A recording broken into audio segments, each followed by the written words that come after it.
Hello all, myself Janil. We are discussing earth pressure. This is video part 4. In previous videos, we have seen active and passive earth pressure as well as earth pressure at rest. Then we have seen different cases of active earth pressure like dry or moist soil as a backfill without surcharge, as well as submerged backfill and backfill with surcharge. Let us move further to the fourth case given by Rankine, and then moving forward to different basic theories for active and passive earth pressure. So let us discuss active earth pressure theory given by Rankine for cohesion less soils, and in that case with backfill with sloping surcharge. Now we understand surcharge and surcharge angle very much clearly. Let us discuss this through figure. In this figure, you can see a retaining wall having a surcharge which is inclined. Here you can see green lines which are showing ground line and which is inclined with an angle beta. So it shows a surcharge with an angle beta surcharge angle. In this case, the pressure PA will be taken as K into gamma into H. But what will be the K value? That will be the key for this theory. K value given by Rankine is like this: cos beta into, in numerator, cos beta minus under root cos square beta minus cos square phi upon cos beta plus under root cos square beta minus cos square phi. So you have to calculate Ka, coefficient of active earth pressure, with this formula. Then it is very simple. Pressure can be calculated as Ka into gamma into H as usual, and pressure force Pa can be calculated as 1/2 height into base, that is 1/2 Ka gamma H square as usual. So this is case 4. Here, if the surcharge angle beta is given as 0, so it is the normal case with a surcharge which is not inclined. So we can take K as 1 minus sin phi upon 1 plus sin phi as regularly we have used. Let us go to numerical. Problem number 5. A retaining wall 6 meter high retains cohesion less soils. Cohesion less soil must be there, then and then we can apply this theory. Having unit weight 20 kN per meter cube and angle of internal friction phi is given as 30. If surface of the backfill slope upwards 15 degree to the horizontal, so beta is given as 15 degrees. Determine active thrust per meter length of wall using Rankine's theory. So let us solve this example by writing given data first. Total height is given as 6, gamma 20, beta 15 and phi 30. Now we can understand this like that. Surcharge angle is given as 15 degrees. So the surcharge will be inclined, and K can be found out with the formula we have discussed earlier, and K I am getting is 0.373.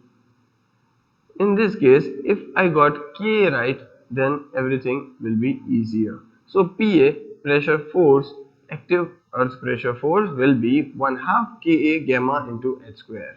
So 1/2 into Ka into gamma into H square, putting all the values, H is equal to 6, gamma 20 and K as 0.373. I am getting PA pressure force as 134.28 kilonewton per meter. So it is very easy if you understand every theory. Let us move to next theory given by Rankine only, case 5. Inclined back. If the retaining wall is having inclined back, like you can see it here, ACB, right? It is an inclined back. It is not a straight back. It is inclined back. In this case, what will be nu? Let us understand this. Now here pressure PA can be calculated of the triangle as usual. For the triangle will be as usual K into gamma into H. There will be nothing new. But triangle ACB will make some new changes.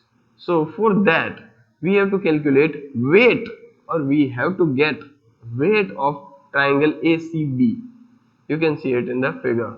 If it is imparting W weight on the retaining wall, then P can be written as under root P1 square plus W square, just like Pythagoras theorem. But P1 here will be like this, 1 by 2 Ka into gamma into H square. So let us move to the numerical and then we will go to passive force. Here a 4-meter high wall is given for a mass of flattened dry sand. So dry sand, that is cohesion-less soil only, right?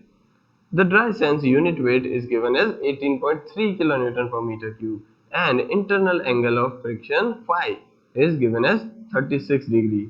What is the magnitude of earth force P on 1 meter wide wall slice, assuming that wall does not deflect?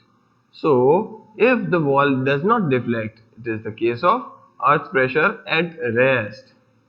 Now calculate the earth force P1 if the wall deflects sufficiently to generate active pressure conditions to the backfill. So now it is case of active earth pressure.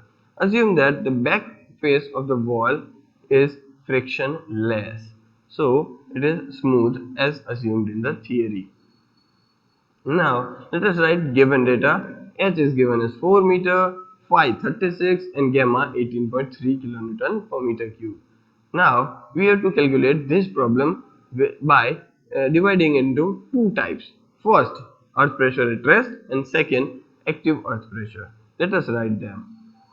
If the wall does not deflect, then it is case of earth pressure at rest. So in this case K will change. K will be 1 minus sin phi only. This is discussed already in previous lectures. Now phi is given as 36. Putting value of phi, K0 is 0.412. Now I got K0. We can say K0 because it is earth pressure at rest.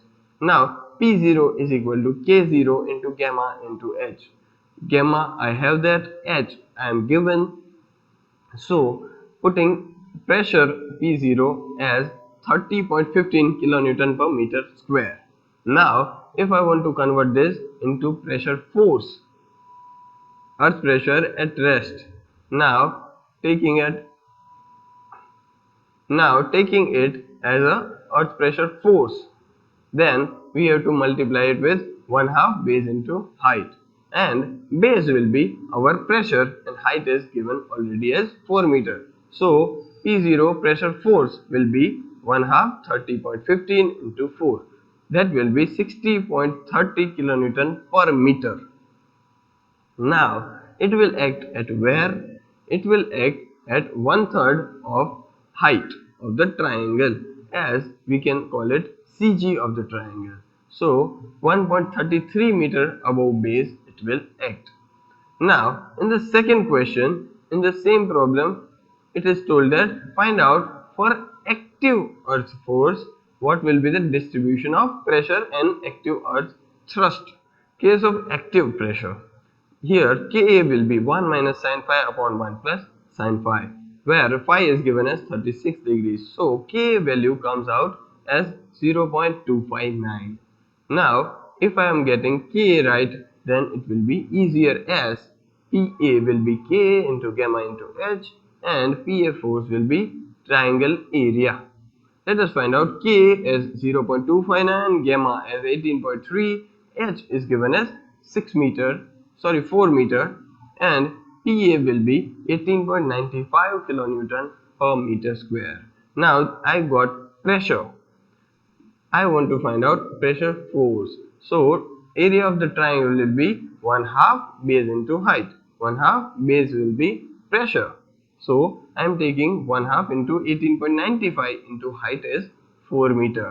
So Pa will be 37.9 kilonewton per meter, and it will again act at the CG of the triangle, and it will be 1.33 meter above the base. So this question was asked in two different styles. One is earth pressure at rest and second one is active earth pressure. So let us move forward. So active earth pressure by Rankine theory for cohesive soil.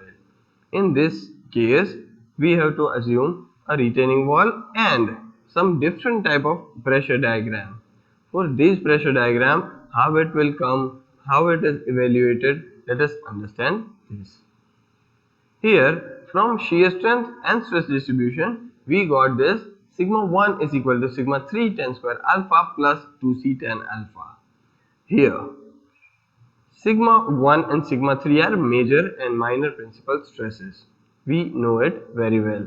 Now, if we are considering a retaining wall with a smooth back and having some backfill behind that, and for any depth z, we can say sigma 1 that is gamma into z and sigma 3 as PA active earth pressure. Now, considering these both values as major and minor principal stresses, we can say we can put both the values in the upper equation, equation number 1. We can say gamma z is equal to PA tan square alpha plus 2c tan alpha. Here, if I want to make PA a subject, I will get equation like this. PA is equal to gamma z cot square alpha minus 2c cot alpha. Now, we have to remember these both equations and furthermore some marked equations. I will mark the equations which you have to remember. Furthermore, this equation is known as Bell's equation. Now, if I want to find out at ground level, or we can say at the top of the retaining wall, where z depth will be 0. So, at 0 depth, we can put the value of z is equal to 0 here. I am getting PA as minus negative 2c cot alpha. Now, this negative value makes the pressure diagram like this. So, at top, at z is equal to 0, there will be a negative value like 2c cot alpha. You do understand the pressure at top now. Let us move forward.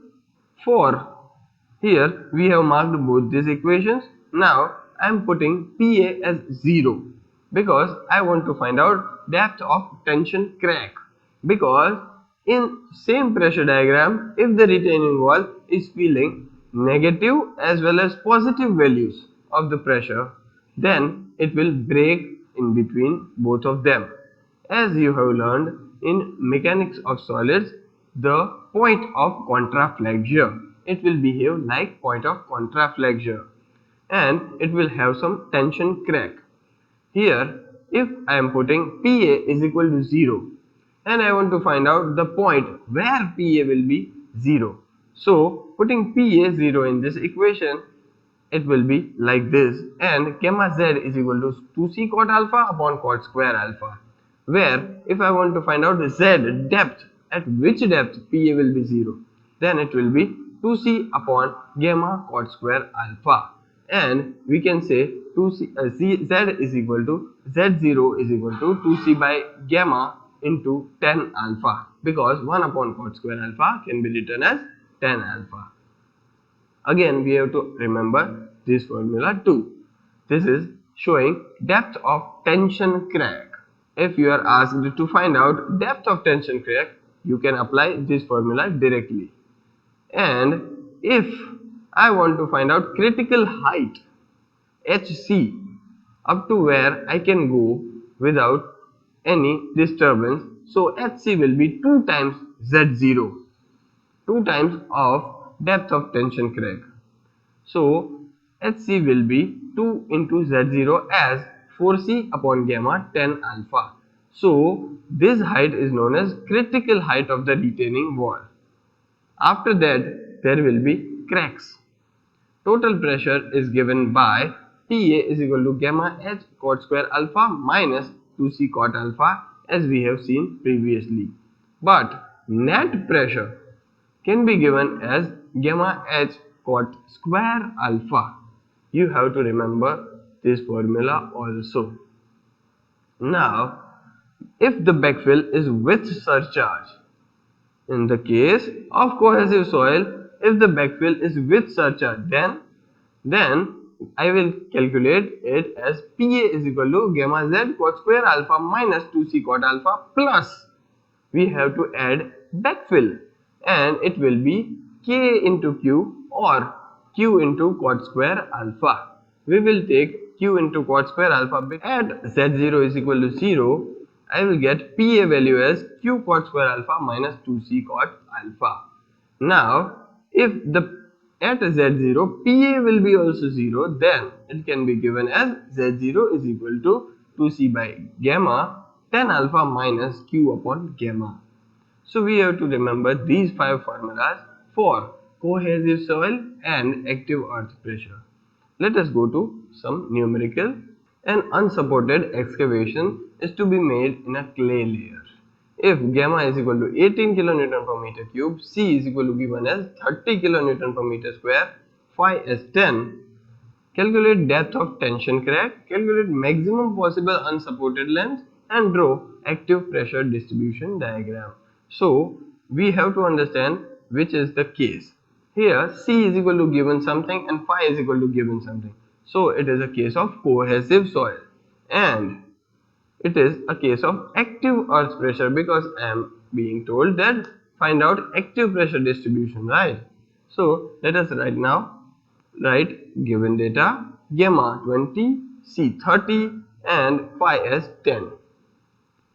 Active earth pressure distribution will be like this because we have seen that in the cohesive soil there will be at top negative pressure and at bottom positive pressure. So negative pressure will be having value 2C cot alpha, positive or net pressure can be told as gamma H cot square alpha. Now let us move forward and find out different values. Alpha is equal to 45 plus pi by 2. We know that formula from previous chapters. Here phi is given as 10 degrees, so alpha will be 50 degree. So let us find out first item, depth of tension crack. For depth of tension crack, I will use formula Z0 is equal to 2C by gamma into 10 alpha. If it was given as surcharge in the backfill, then I would use 2C by gamma 10 alpha minus Q by gamma.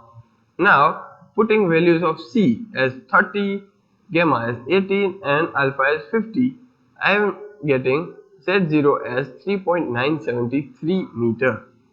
Now I got depth of tension crack.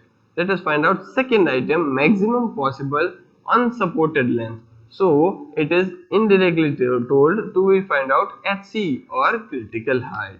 Critical height formula will be 2 into Z0. So 2 into 3.973 will be 7.945 meter. So it is second item. And the third item, for that active pressure distribution, we have to calculate pressure at top and pressure at bottom. Then we can say 2C cot alpha value will be something like this and this will be like this. Then we can plot pressure distribution diagram. So at top 2C cot alpha negative value will be there. Putting C and alpha value in the equation, I am getting pressure at top will be minus 50.34 kN per meter square. And pressure at bottom will be given as gamma H cot square alpha minus 2C cot alpha.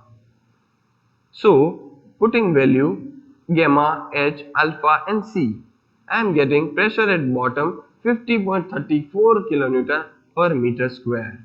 Now if you want to plot active pressure distribution, then you have to draw a diagram in the same shape and put the values of at top here 50.34 negative and positive 50.34 on bottom. So this is how you can plot active pressure distribution diagram. That's it for this lecture. We will continue earth pressure in the next video. Thank you.